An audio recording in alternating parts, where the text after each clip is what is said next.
Kamil Patel, the chief executive of Dolberg, recently signed a significant deal in South Africa involving the financing of Xerox's expansion in 27 African countries. He's in Port Louis and joins us now for some more insights into this.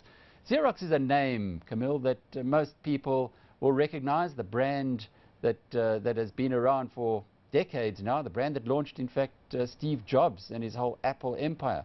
How did you get involved with Xerox in the first place? Well, it's actually a very nice story. We've been chatting with one of the biggest IT software companies in Africa, and the discussion has started and is happening. I of course can't give you many details about it, but we definitely feel that on the African continent, on a general sort of point of view, there is a need for financing of assets, and because of the tremendous growth we're seeing in Africa, and quite a few worldwide brands are looking at ways to sell their products with a financing solution attached to them in Africa. What kind of products is Xerox targeting for this continent? Oh, mostly the copiers. So it's still that very basic bottom-end copier, or are they also going right up the chain? Well, you would be actually quite surprised. There is a mix of products that are being sold in Africa, and with all brands, we see very high quality setups in Africa. I think unfortunately we have there is an image of Africa being underdeveloped, which is, I think, sometimes unfair. Indeed. What about the whole leasing arrangement? In South Africa itself, there was a time when you could only buy copiers on leasing agreements because they were so expensive. Of course, technology has improved that considerably over the years, but is that where you're going to be focusing your attention when you go into these countries? Yes, definitely. Africa needs a solution for financing, and especially financing of the assets and the growth.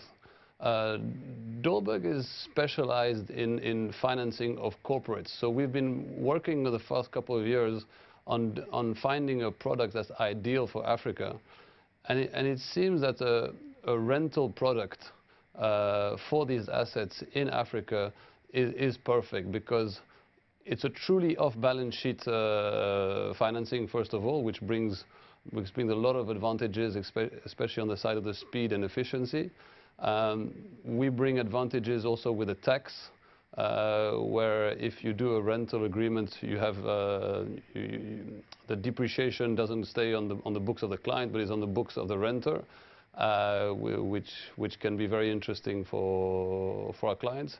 There are also VAT issues. I mean, we had a issue with a very big client of ours in Mozambique a few months ago, where they bought a huge amount of equipment, and they had this value-added tax bill that they claimed to the government, and it was a bit complicated to get it paid out, because the government wanted it done in a different way.